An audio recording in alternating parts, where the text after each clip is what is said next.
본문의 배경은 사사시대 말기입니다. 그 중심에 있는 인물이 이제 사무엘이죠.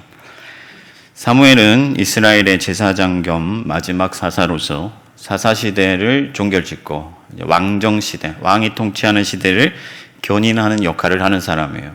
그가 기름을 부어 세운 왕이 사울이고, 또 나중에 다윗을 세울 때도 사무엘이 그 역할을 감당하고 있습니다. 사무엘이 살아가던 이 시대, 사사시대의 특징은 한마디로 말하면은 각기 소견에 옳은 대로 행하였더라. 그러니까 하나님의 법을 따르지 않고 자기가 옳은 대로 하던 시대다 하는 거예요. 그래서 그들이 징계를 자주 받았습니다. 그러니까 자기 마음대로 가니까 하나님께서 이렇게 양물을 치듯이 그들을 쳐서 하나님의 길로 바로 인도하시는 거죠. 그러니까 하나님이 치시면 또 아프잖아요. 그러니까 아프면 소리를 지릅니다. 웁니다. 하나님을 찾습니다. 그럼 하나님이 사사를 일으키셔서 구원해 주세요. 이게 사사시대의 패턴이에요. 사사기의 패턴이 그렇게 반복됩니다. 하나님을 떠나고 하나님 징계하시고, 그럼 울면 사사를 일으키셔서 구원하시고, 이것이 계속 반복돼요. 그럼 하나님께서 이 연속극 같은 이야기를 왜 이 패턴을 반복하시는가? 왜 계속해서 반복해서 우리에게 보여주시는가? 여러 이유가 있겠지만 가장 중심된 본질적인 교훈이 뭐냐면은 하나님께 돌아가는 것만이 살 길이다 하는 거예요. 하나님께 생명이 있고, 하나님께 구원이 있고, 하나님께 능력이 있고, 하나님께 은혜가 있다는 거예요. 그래서 그분께로 돌아가야 우리가 살 수 있다. 사는 길을 보여주시는 거죠. 오늘 본문에도 그 공식이 여지없이 작동하고 있습니다. 이스라엘은 무너졌어요. 벼랑 끝에 몰려 있습니다. 이 사무엘 시대에 여호와의 말씀이 희귀하였다. 그러니까 말씀을 찾아볼 수가 없었다. 그렇게 얘기를 하고 있습니다. 빛이 없어요. 어둠뿐입니다.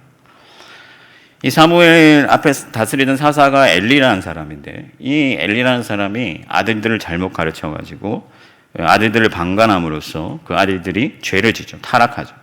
그게 이제 블레셋이 쳐들어오잖아요. 그래서 블레셋과 싸우는데 이기지 못합니다. 결국에는 그 아들들이 하나님의 법궤까지 대동해요. 하나님의 법궤를 가지고 와서 이 블레셋과 싸웁니다. 그러나 이길 수 없었고 오히려 법궤도 빼앗겼어요. 그래서 그때 이 전쟁에서 두 아들이 죽고, 엘리도 그 소식을 듣고 자리에서 일어나다가 목이 부러져서 죽었습니다. 그래서 이 며느리가 뭐라고 말합니까? 이가봇이다. 하나님의 영광이 우리를 떠났다. 이제 우리는 끝났다. 절망이다. 망했다.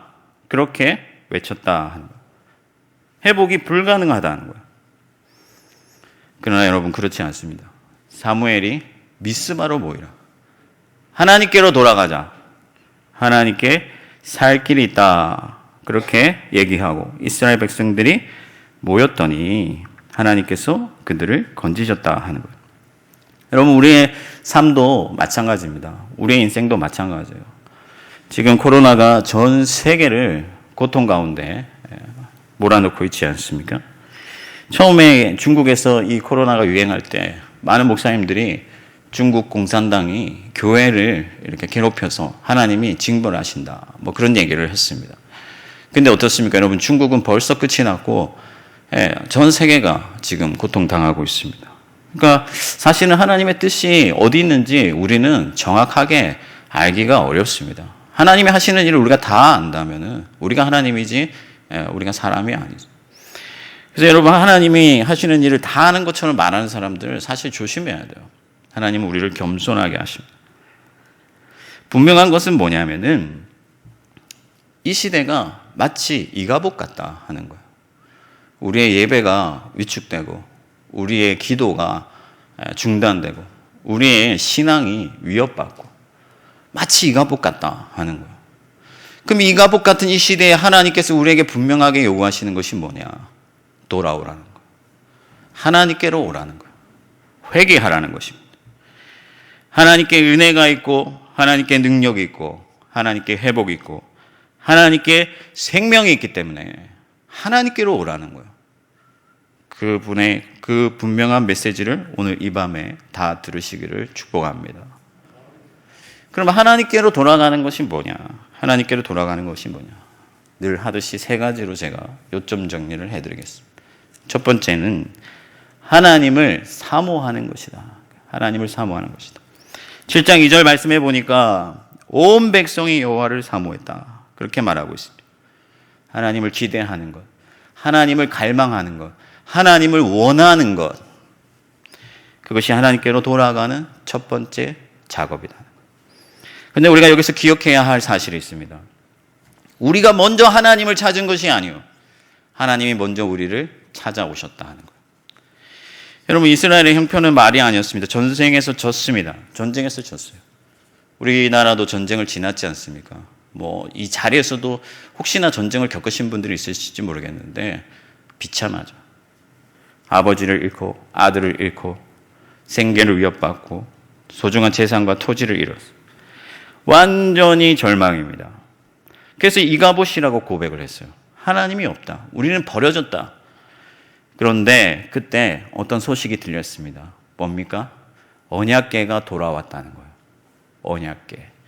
빼앗겼던 언약궤가 벳세메스를 향하여서 전나는 암소들이 송아지를 버려두고 곧장 걸어왔다 하는 거예요. 무엇을 의미하는 것이냐? 하나님이 그들의 백성을 버리지 아니하시고 스스로 돌아오셨다 하는 거예요. 그들은 각기 제 길로 가고 하나님을 버리고 하나님을 빼앗겼으나 하나님께서는 그들 가운데 다시 찾아오셨다. 여전히 하나님은 이스라엘의 하나님이다. 그래서 이스라엘 백성들은 언약궤가 돌아왔다는 소식을 듣고 하나님이 우리를 여전히 사랑하시는구나. 하나님이 우리를 여전히 생각하시는구나. 우리는 하나님의 백성이구나. 그 사실을 깨달았어요. 그러니까 그때부터 하나님을 갈망하게 되고 하나님을 원하게 되고 하나님을 기대하기 시작했다 하는 거예요.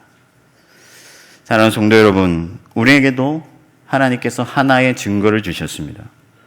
하늘 보좌 버리시고 아들 예수 그리스도 곧 하나님의 본체가 이 땅으로 우리를 찾아오셨다 하는 거예요. 버려진 것 같은 이 땅에, 생명이 없는 것 같은 이 땅에, 이가봇 같은 이 땅에 주 예수 그리스도께서 우리를 찾아오시고 성령을 주셨는 줄 믿습니다. 하나님은 저와 여러분들을 결코 버리지 아니하신다. 십자가에서 이미 여러분들을 향한 그 사랑을 확증하셨다 하는 거예요. 여러분, 새끼를 낳은 소가 송아지를 버려두고 길을 떠나는 것은 비극입니다. 그러나 예수 그리스도께서 그 비극의 길을 우리를 향하여서 곧장 찾아오셔서 임마누엘을 성취하셨다 하는 거예요. 여러분, 이 증표는 영원히 유효한 증표인 줄 믿습니다. 여러분들 삶이 힘이 드시나요? 혹은 여러분들의 신앙이 위축되고 있습니까? 무기력해집니까? 십자가를 보시기 바랍니다. 그곳에 계신 예수 그리스도를 보시고 그분이 여전히 여러분들을 사랑하고 계시다는 그 사실을 확인하시길 바랍니다. 우리는 쉽게 하나님을 버리고 쉽게 실망하고 쉽게 좌절하고 낭망할지라도 하나님은 우리를 버리지 아니하시며 우리 곁에 오시고 또 오신다 하는 거예요. 제가 언젠가 사역을 하다가 너무 힘이 들고 지치고 외롭고 고독해서 한 번은 교회 밖을 그냥 박차고 나가서 차를 몰고 어디로 가는지도 모르고 그냥 운전을 해서 쭉 갔습니다. 너무 외롭고 고독하고 지치고. 그래서 차를 이렇게 어디 이렇게 산 중턱에 주차시켜 놓고 음악을 틀었어요. 라디오를 틀었어요.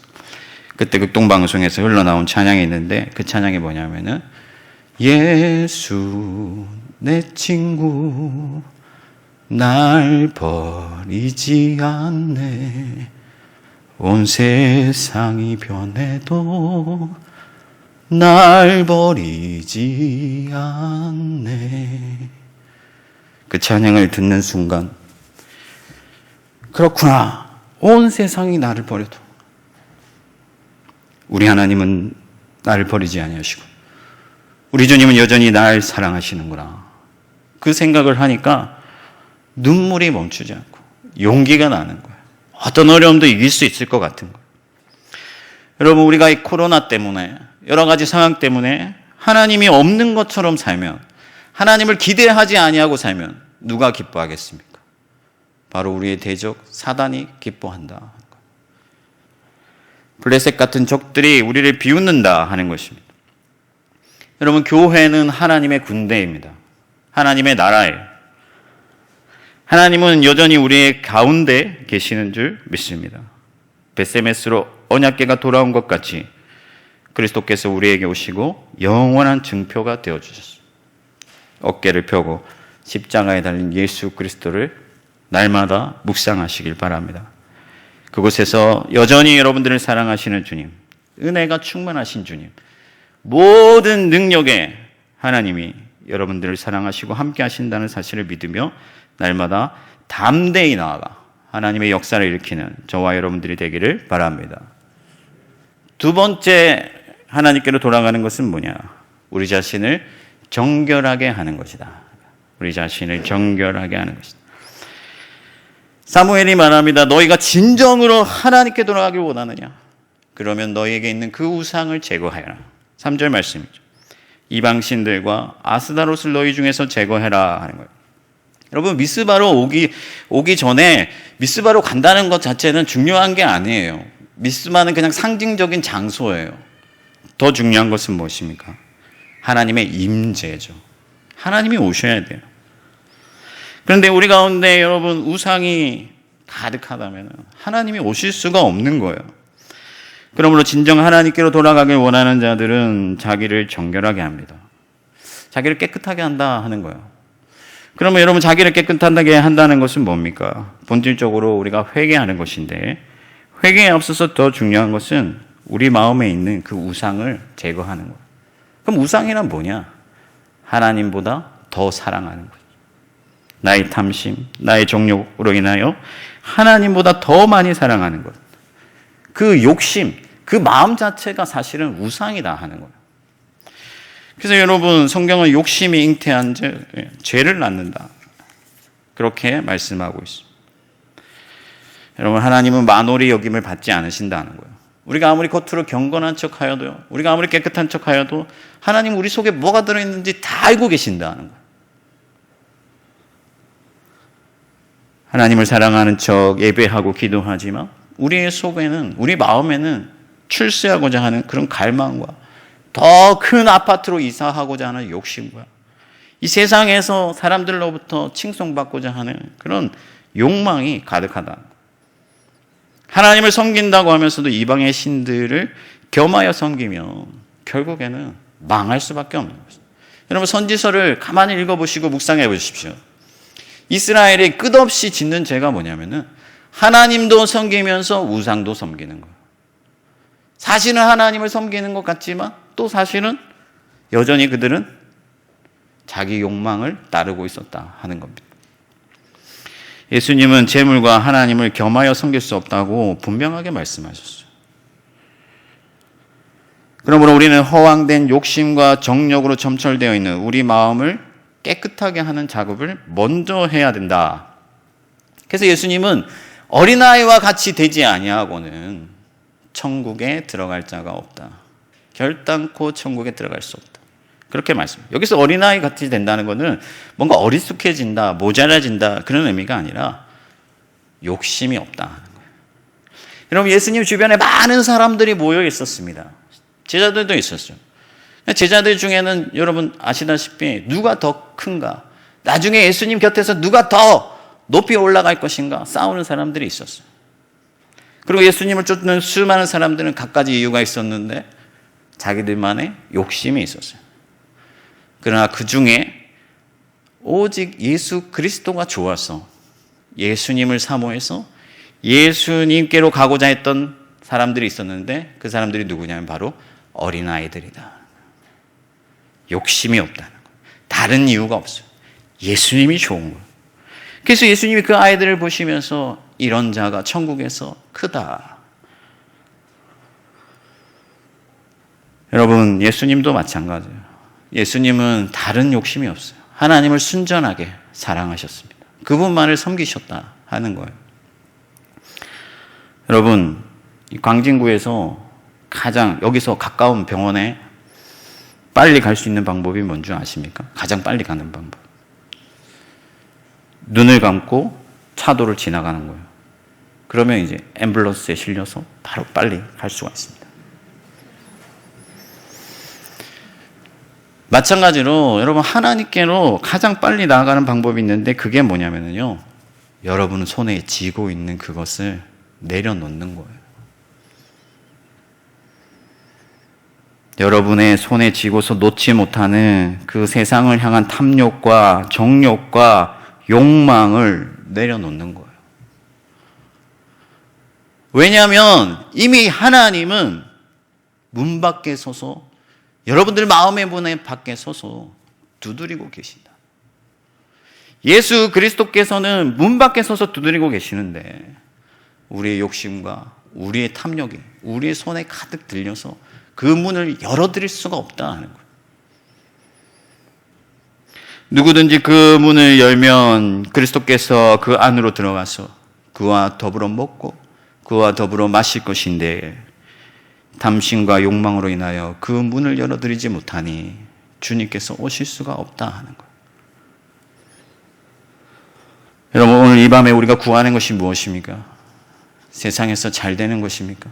우리 아이들이 좋은 대학 가는 것입니까? 우리가 오늘 이 밤에 구하는 것은 오직 예수 그리스도여야 할 줄 믿습니다. 그의 나라와 의를 구하는 자에게 그 모든 것을 더하신다 말씀하셨어요. 오직 여호와만 섬기고 여호와만을 원하고 예수 그리스도만 사랑하고 하나님의 나라와 그의 영광만을 구함으로써 늘 하나님과 동행하는 여러분들이 되기를 바랍니다. 마지막 세 번째는요, 뭘까요? 하나님께 항복하는 것입니다.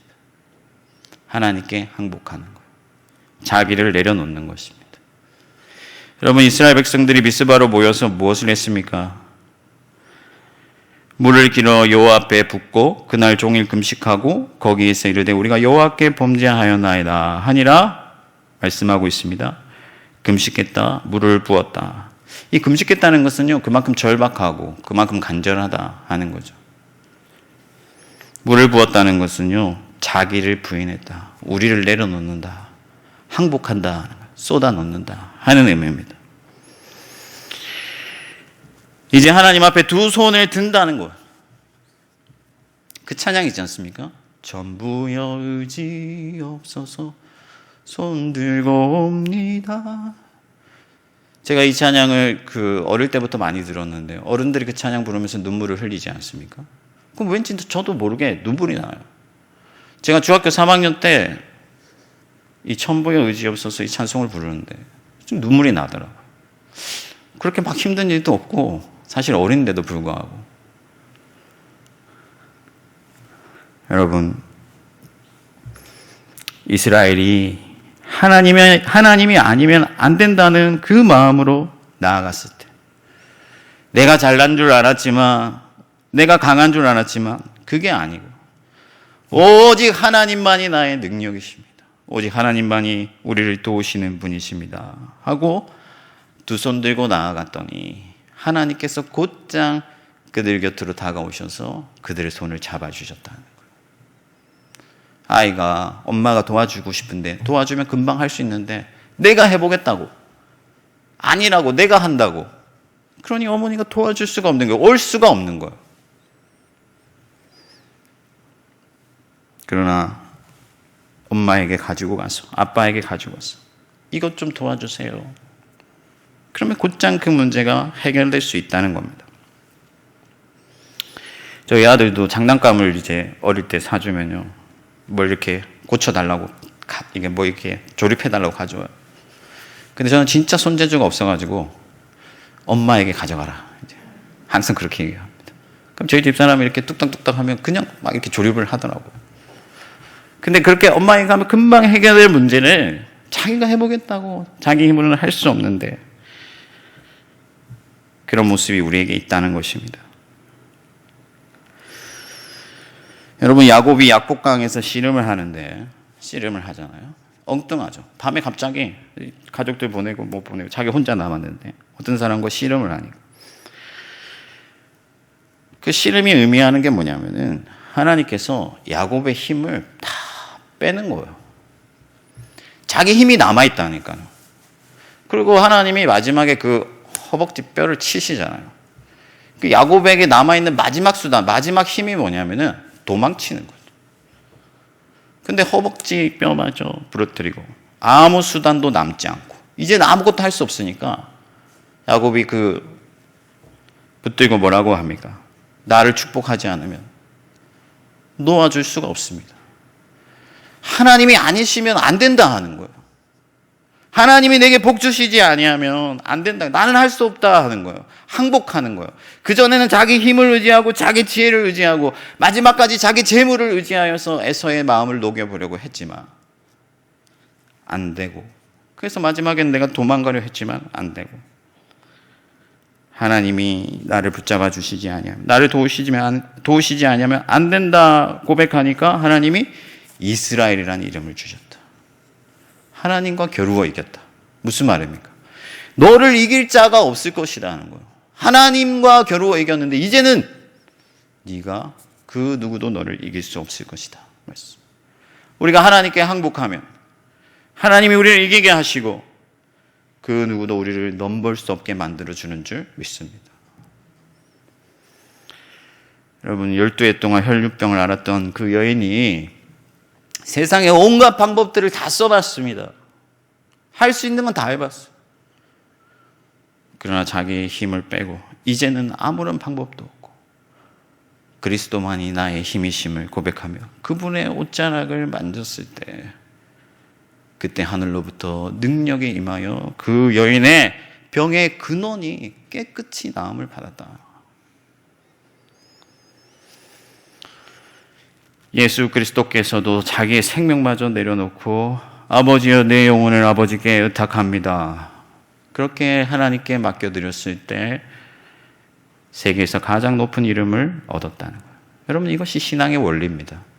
하나님께 항복하면 하나님이 이기게 하신다. 사랑하는 성도 여러분, 하나님이 찾으시는 한 사람은 지혜 있는 사람, 강한 사람, 재물 있는 사람 아닙니다. 하나님이 찾으시는 한 사람은 하나님을 의지하는 한 사람. 하나님만이 나의 능력이십니다. 나의 힘이십니다. 하나님이 하십니다 하고 하나님 그분을 붙드는 사람.